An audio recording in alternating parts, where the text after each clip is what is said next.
Yes, I think we shall start. Yes, exactly. Dear colleagues, I'm really very sorry, but we are running a little behind the schedule, and that's why I have to cancel our coffee break, and we have to start our new session. Just thanks to the technological miracle, I would say, I see in Zoom two distinguished colleagues, Peter BOETTKE and Professor Friedman. First of all, I would like to express my sincere gratitude to our distinguished guests for managing to find time in their pretty busy schedule to participate in our conference. Just mind that on the East Coast now it's 7 a.m. and colleagues woke up at such an early hour to share their thoughts about Adam Smith with us. And the fact that they are here, it's a great honor and privilege for all of us. And if there are no objections, I think Professor BOETTKE will speak first, and as it is written in the conference program, and Professor Friedman will have the floor after Professor BOETTKE. So, yes, thank you, Professor BOETTKE. And probably before Professor BOETTKE will start his presentation, I would like to say just a few words about him. Of course, Professor BOETTKE is well known to Russian scholars. He is a distinguished professor of economics and philosophy at George Mason University. For me personally, Professor BOETTKE, I think he's a great, first of all, economic historian who offered a fascinating explanation of the collapse of the Soviet economy, just blending the Mises calculation argument with some Thalak's logic of political decision-making. He's also one of the leading figures of the modern Austrian school of economics, I think, and Professor BOETTKE is also one of the most, I think, eminent contemporary specialists in Adam Smith and Friedrich Hayek's works. So it's now my great pleasure to give floor to Professor BOETTKE. Please, yes, we see the slides, and you have up to half an hour. Thank you.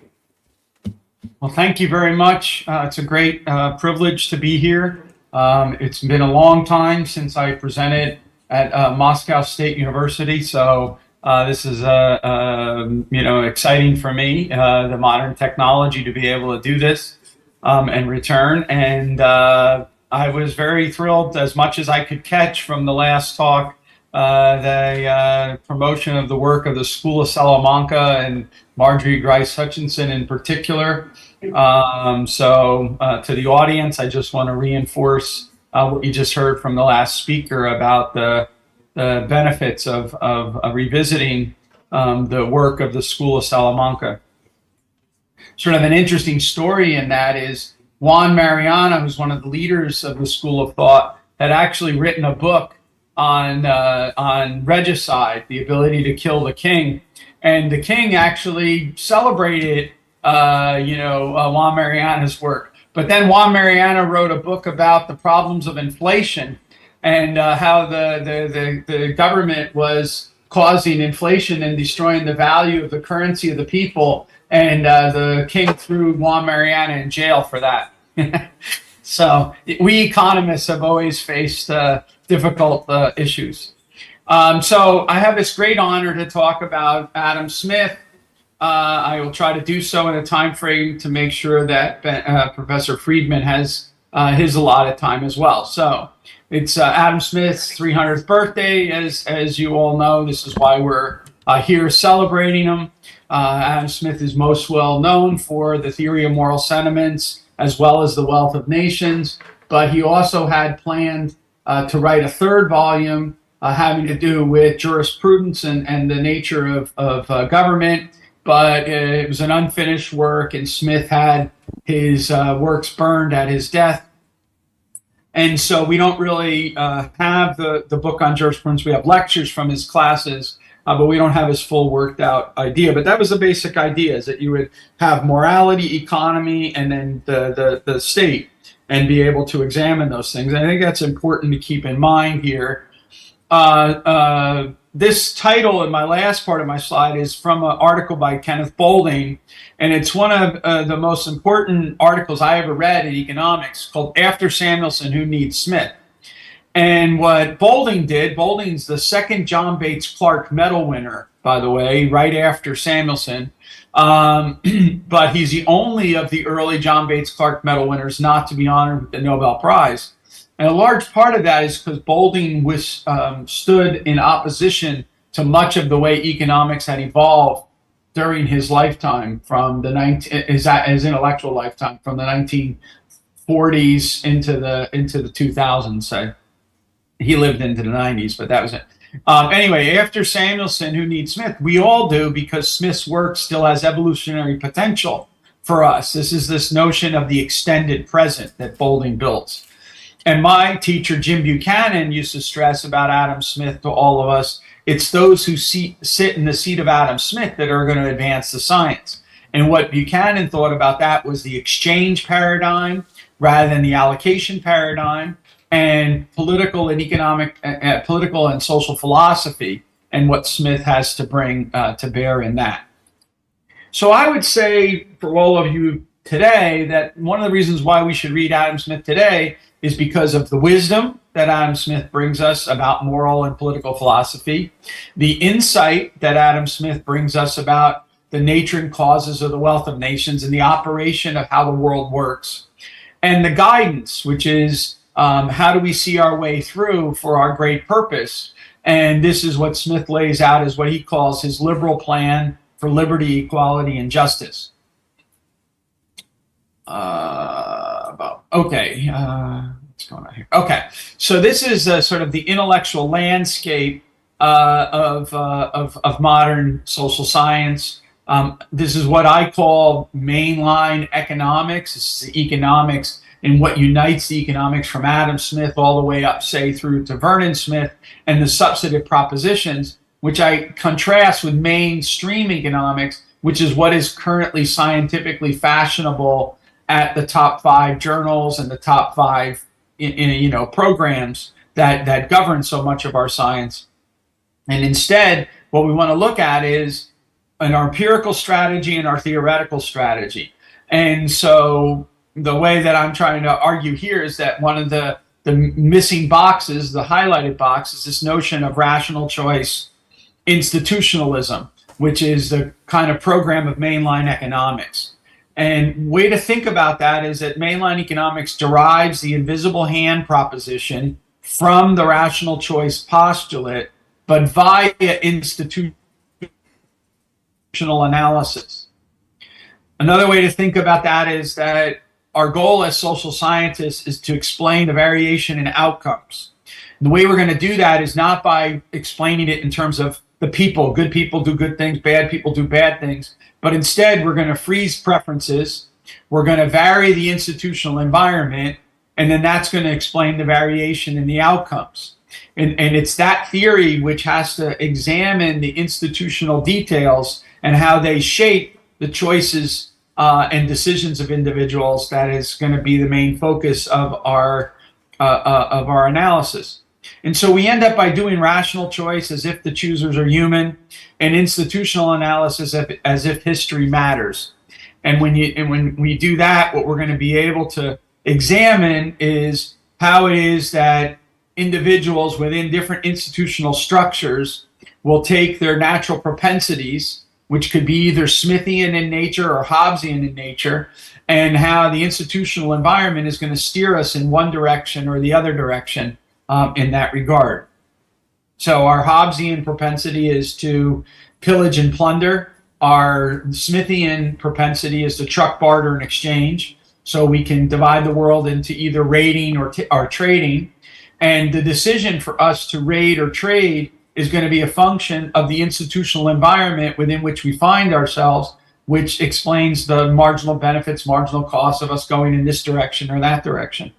And this is the sort of research program in comparative institutions that we engage in. So, what is the invisible hand? This is actually a kind of a controversial theme in Smith, as you probably know. People, Smith only uses the phrase "the invisible hand" 3 times in his writings, and so that ends up by causing some disturbance with people. So, what did he mean? Did he mean God's orchestration of the social order? I want to say no. That was a trope used by critics to dismiss the claims as metaphysical nonsense. Rhetorical move with only 3 references in his work, History of Astronomy, TMS, and The Wealth of Nations. And I want to say no, while there's no doubt that Smith was very, very conscious of the rhetoric in his writings, there's a counterintuitive nature of his observation. And so he's not being ironic in the use of the term. He actually is trying to identify something, and I want to suggest that what he's trying to identify is a systematic way of thinking about the way the world organizes itself. His teacher, Ferguson, used this phrase of human action, but not of human design. Others have described this as the sum is greater than the whole of its parts. And so again, what you have is you have an animating actor, you have an institutional filter, and that gives rise to the explanation of social cooperation. The thing that we want to explain is social cooperation.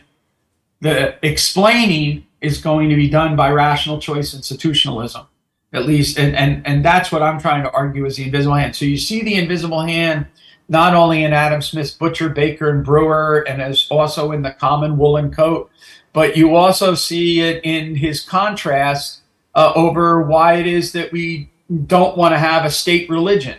Whereas Hume, his friend, also reasoning in this frame, argued for a state religion because he didn't want religiosity. Hume was a critic of religion. Smith is someone who values religion. And so Smith wanted to have, religiosity emerge. And it's the same logic with the ministers that he used with teachers and the difference between Oxford and Glasgow. The professors in Oxford were paid by an endowment.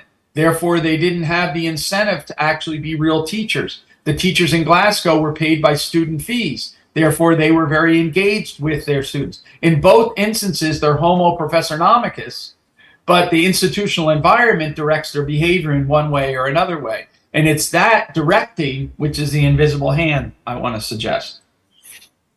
Okay, so back to Smith. As I said, the thing to be explained, social cooperation among disparate and distant people.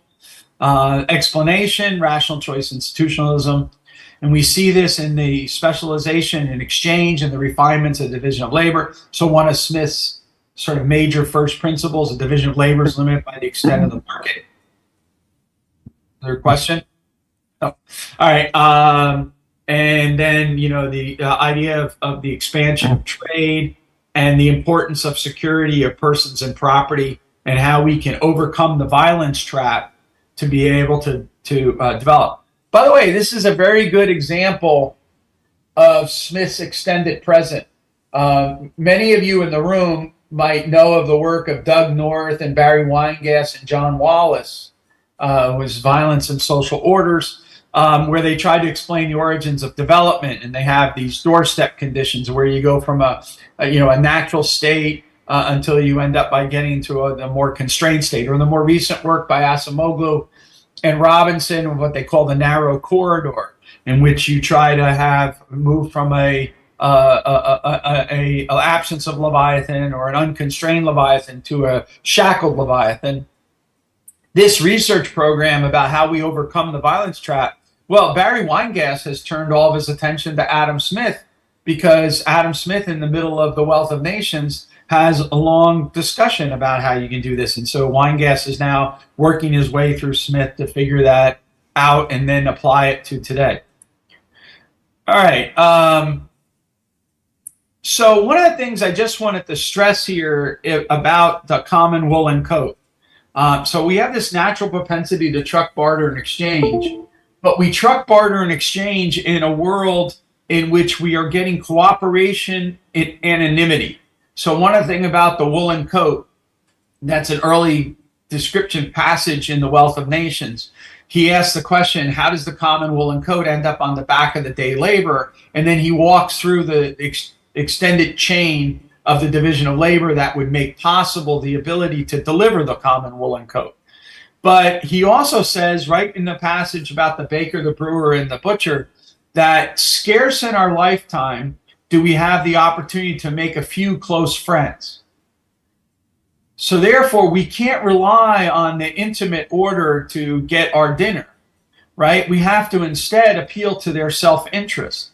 And so what Smith is wrestling with is this question of how is it that you live in the company of strangers? How is it that you're able to get cooperation and anonymity? That's sort of the central mystery of economics. Again, how do you get social cooperation in the division of labor when you're coordinating all these individuals that you don't even know? And so what you're going to have to rely on is the power of the incentives and the informational feedback loops that are provided by property, contract, and consent, not by having direct affiliation with people. And this play between Smith's notion of the man in the breast and our empathy with others, and the difference between empathy and sympathy, and the span of our moral sympathy.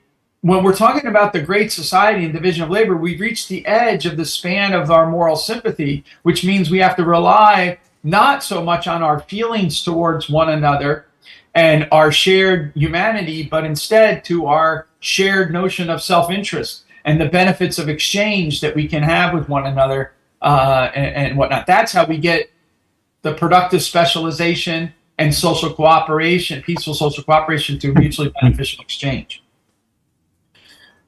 All right, so I'm not going to go through this because I'm going to run out of time, but basically what Smith is trying to do in the TMS is develop a moral theory that is not based on God, but instead is based on what works, sort of a pragmatic thing about the way we interact with one another. A current contemporary philosopher, David Schmitz, likes to use the metaphor of the neighborhood. And in his new book called Living Together, it's about how is it that we find rules that allow us to live in the neighborhood together peacefully and prosperously. And so this external force that does this is approbation and disapprobation, and the internal force is our impartial spectator. In Smith's theory, I want to suggest that he's writing before the French Revolution, and so as a result of that, the split between rights and consequences are not as clear as would later come about in the post-French Revolutionary period and Bentham and others that followed from it. And so the idea was that he was basically developing an authentic liberal utilitarianism, and that is rights and consequences in his system go together. And one of the individuals who helped try to make that argument is later on is Herbert Spencer, in which Spencer argued that you could imagine a rule utilitarianism, not an act utilitarianism, but a rule utilitarianism of the philosophical radicals, the British economists that came after Smith. Those utilitarian could mimic the best of deontological liberalism. And so as a result of that, you can get this issue of the organic rise of the system of natural liberty being connected to the law of progress. And I think that's one of the major things that we need to examine in comparative institutions, is diving deep into not only how liberalism works, like Deirdre McCloskey is asking us to do, but also what is the actual institutional makeup of the liberal society, which is in many ways what people like Jim Buchanan was trying to do, what Hayek was trying to do in the Constitution of Liberty, and today what people like Acemoglu and others are trying to dig into to understand how is it that you move from a absence of Leviathan to a constrained Leviathan constitutional government. How do you go from being Somalia to being Denmark? How would that actual transition take place? One of the things that's important in the Smithian program, and these are my last few slides, and related to the title of my talk, which is on the issue of human sociability, and that is the fruits of social cooperation our feelings of friendship towards one another, our ability to have effective compassion and whatnot with one another, is a function of the fact that we can escape the Malthusian trap, which means that we escape the Hobbesian propensities. So by finding an institutional pattern which moves us from the Hobbesian propensities to the Smithian propensities, so rather than pillage and plunder, we engage in truck barter and exchange. What that's going to allow us to do from the productivity of that, because we've engaged in productive specialization and peaceful social cooperation, we're going to be able to develop these fellow feelings, these deep friendships, all of these other things that go on in the market that are the fruits of social cooperation and are some of the greatest parts of our existence. Mm-hmm.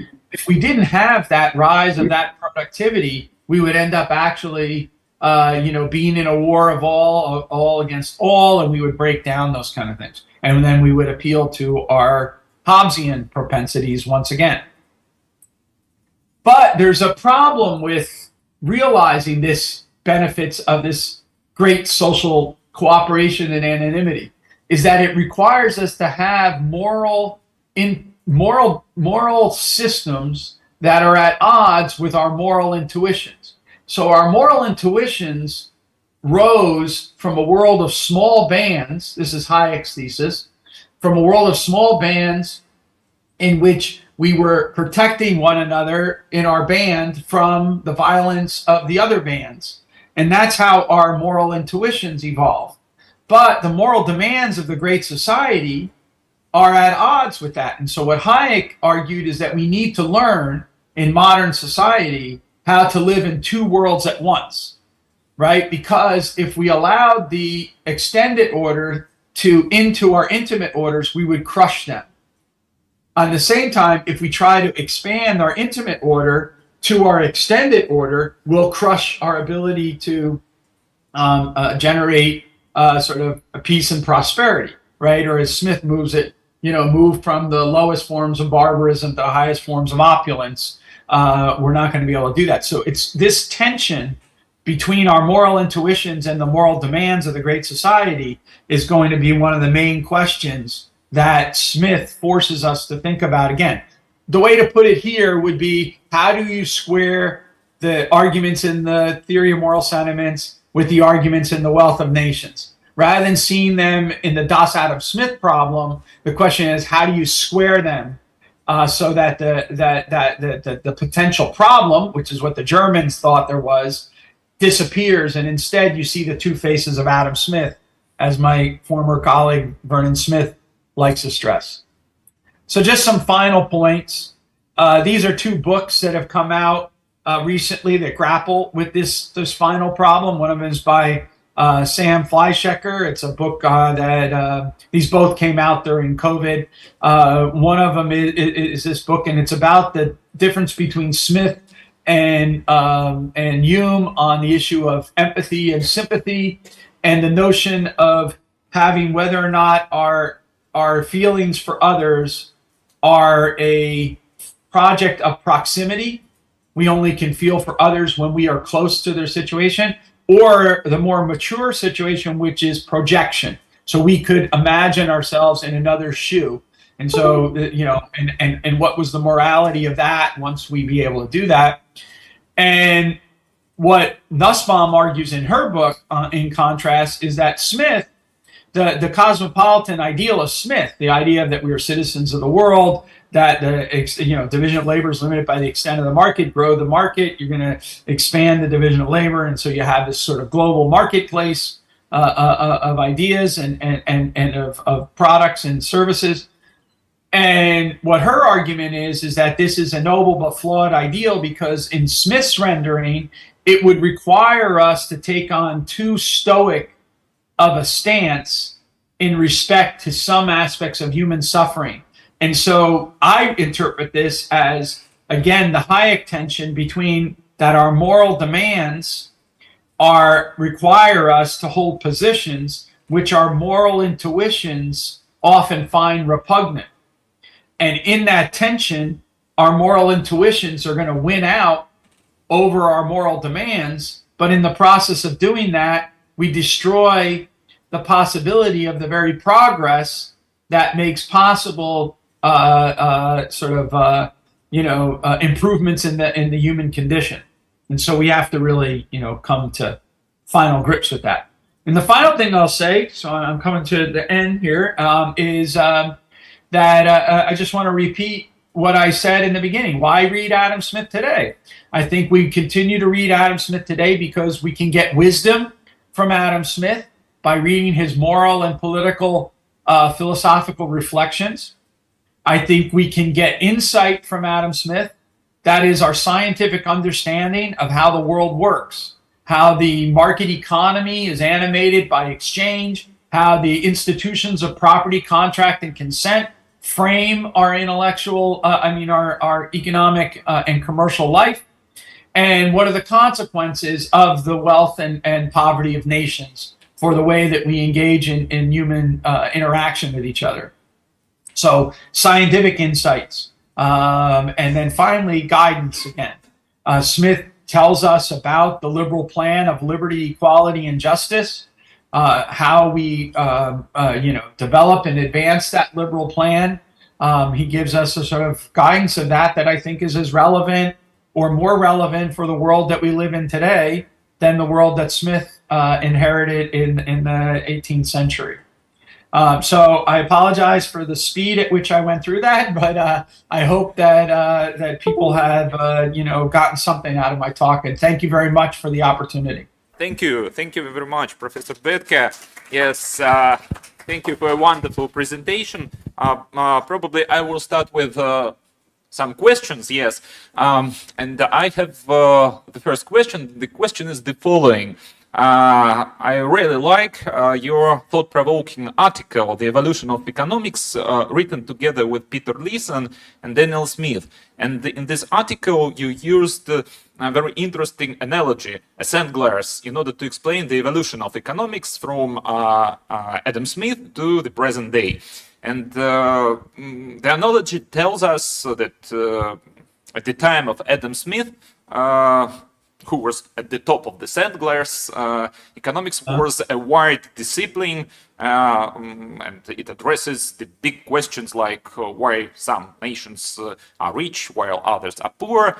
At the turn of the 19th and 20th century, the narrowing of economics discipline accelerated, and since the 1990s, we have seen some sort of transformation, yes, of the discipline, and we again turn to Adam Smith's big questions. But do you think that Smith's big questions will survive the continuing empirical turn, or, as some scholars say, the theoretical turn? Yes, this is the first question, and the second one is it deals with your mainline economics concept. Can we call it as a middle way between mainstream economics, which is often defined in sociological terms as something fashionable among the top economists, and heterodox economics, often fixated on critics of capitalism? Thank you. Thank you very much for those questions. They're excellent, I think.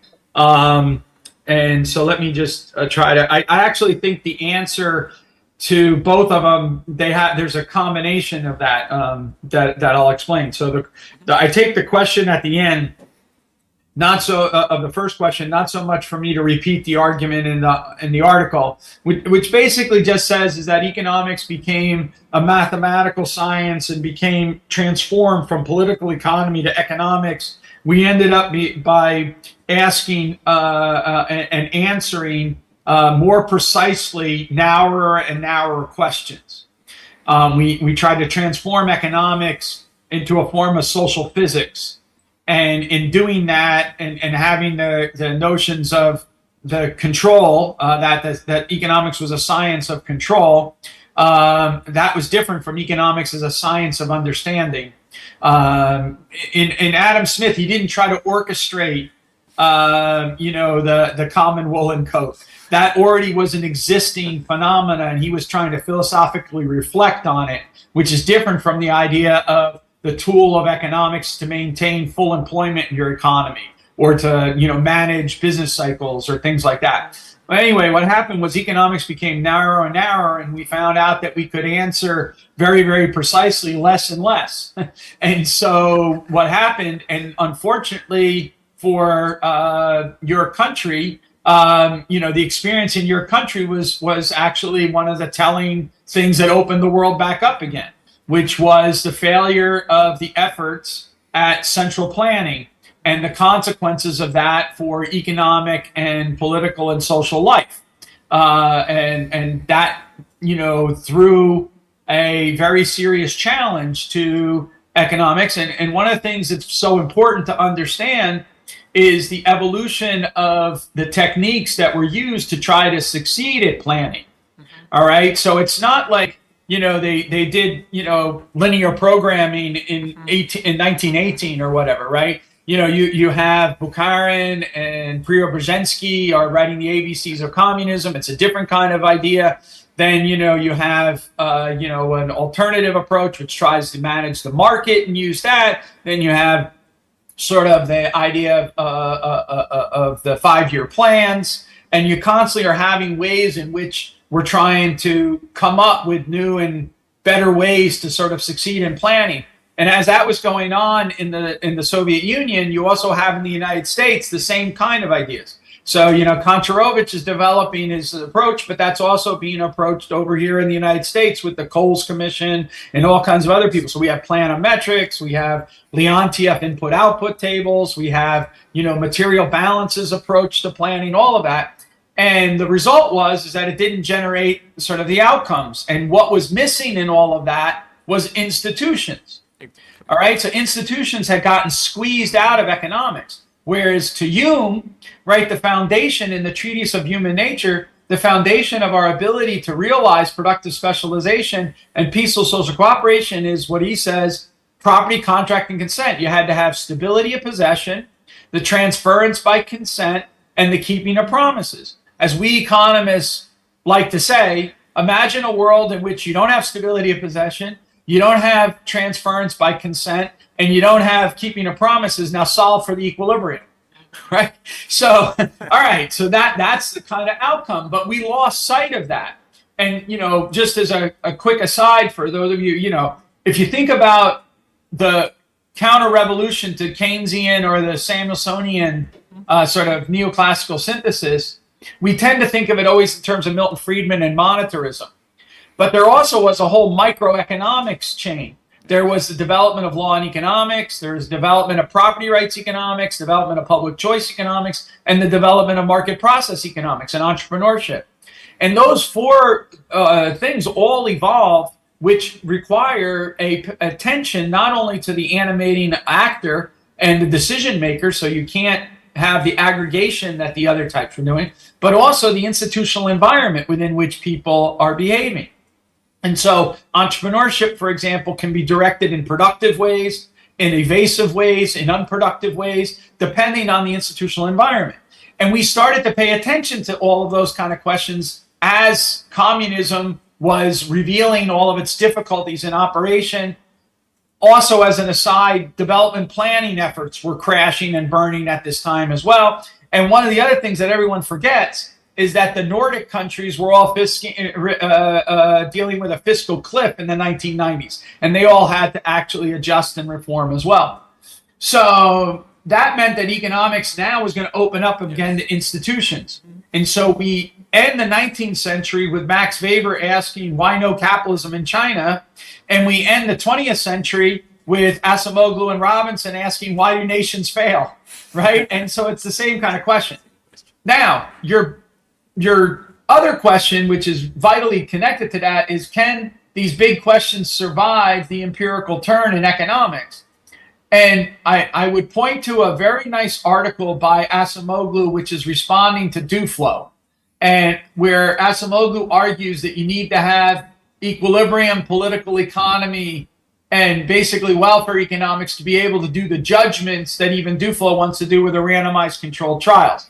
But I would say that whoever asked the question is onto something very big, because it's Duflo is the one who has the big research program, right? So she's the one who has the JPAL and has all the people all over the world running around doing things. Acemoglu is a famous economist. Schleifer's a famous economist. But those kind of questions that they ask are basically reserved for them, right? Rather than young people. You wouldn't tell a young person, unless they were at George Mason, oh, do a dissertation on this kind of stuff. They would instead learn to write a dissertation on a much more narrow empirical topic. It used to be, find another, sort of approach to causal inference, now, so find some instrument and go from there. Now I think you might see other techniques like synthetic controls or some other thing, but the discipline is an empirical discipline rather than a theory discipline. And part of that is because the methodology of economics is still the dominant methodology when economics was narrow. So you tried to fit big questions into a narrow straitjacket, and so the only way you could operationalize the big questions was to try to treat institutions as like another thing that you put into a regression and tried to figure that out. And so this is what McCloskey is agitating against in her Bettering Humanomics. It's also what Weingass is arguing when he criticizes what he calls the neoclassical institutional disease, which is that we mention institutions, but we don't analyze institutions. And so to me, I think that, what I've learned is that I think that we have to open ourselves up again and keep agitating for it.